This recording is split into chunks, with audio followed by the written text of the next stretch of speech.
जब आपकी ब्रिटिश साम्राज्य ने आपकी बात नहीं मानी तो आपको गुस्सा आया और फिर आपको इस्तीफा देना पड़ा और अपमानित होकर इस देश से जाना पड़ा। लेखक कहते हैं कि आपने इतनी ऊंची शान पाई कि आपने एक ईश्वर का स्थान आपको प्राप्त था, लेकिन बाद में आपको भी नीचा ही देखना पड़ा था। तो लेखक यहाँ यह समझाना चाहते हैं कि कोई शक्ति कितनी ही बड़ी क्यों ना हो, लेकिन अंत सबका निश्चित होता है। फिर आगे लेखक कहते हैं कि फिर से वो उन पर व्यंग करते हुए कहते हैं कि आज के समय में आपकी स्थिति एक साधारण से क्लर्क जैसी हो गई है। क्लर्क CLER के जो क्लर्क होता है उस जैसी हो गई है। जिस प्रकार एक क्लर्क जिसे नौकरी छोड़ने का 1 महीने का नोटिस दे दिया जाता है, क्या होता है कि जो जॉब होती है उस क्लर्क की जॉब में उसको 1 महीने का नोटिस दिया जाता है कि आप 1 महीने के इसमें जॉब को छोड़ दीजिए, और उस समय उसके साथ काफ़ी बुरा व्यवहार होता है या उसको महसूस होता है। तो उसका उदाहरण लेते हुए लेखक ने लॉर्ड कर्जन को समझाया है।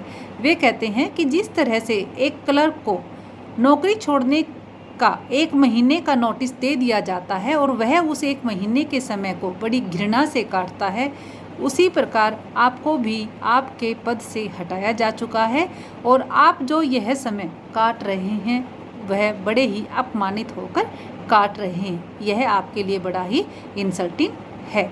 लेखक कहते हैं कि बड़े से बड़े तानाशाह शासकों ने भी अपनी प्रजा की बातों पर ध्यान दिया है, लेकिन आपने क्या किया? आपने तो भारत में मनमानी की, यहाँ के लोगों को अपने इशारों पे नचाया। आपने क्या किया? आंखें बंद की और अपने तरीके से इस शासन चलाया है, जो बिल्कुल ही गलत था। आप जिद्दी थे। आपकी जिद तो किसके समान बताई गई है? लेखक ने उसकी जिद जालिम बादशाह नादिर शाह से भी बड़ी बताई है। नादिर शाह ने भी शरण में आए आसिफ जादा की प्रार्थना पर कत्लेआम रोक दिया था, लेकिन आपने भारतीयों की बार बार की गई प्रार्थना को ठुकराते हुए बंगाल का विभाजन किया। इस बात का बड़ा दुख है।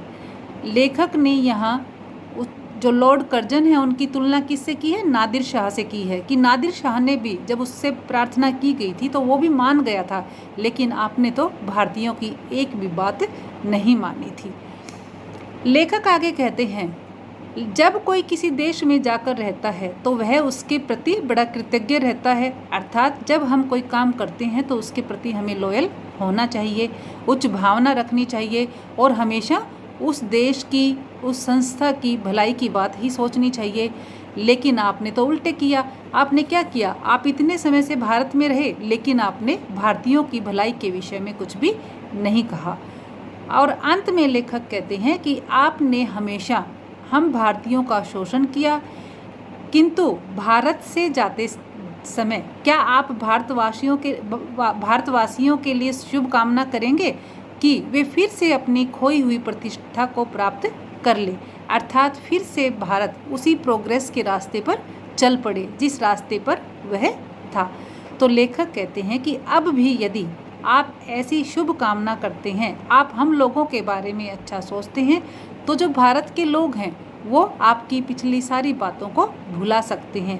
लेकिन आप तो इतने उदार हैं नहीं तो कि आप भारत के लिए शुभ कामना करें। अर्थात कई बार जब हम कोई गलत कार्य कर देते हैं तो अंत में हमारा कर्तव्य बनता है कि हम अपनी भूल सुधारने की कोशिश करें। लेकिन लेखक ने बड़े ही अच्छे तरीके से लॉर्ड कर्जन के ऊपर व्यंग किया कि आप तो कभी उदार हो ही नहीं सकते, हम भारतीयों के बारे में कभी भी अच्छा नहीं सोच सकते।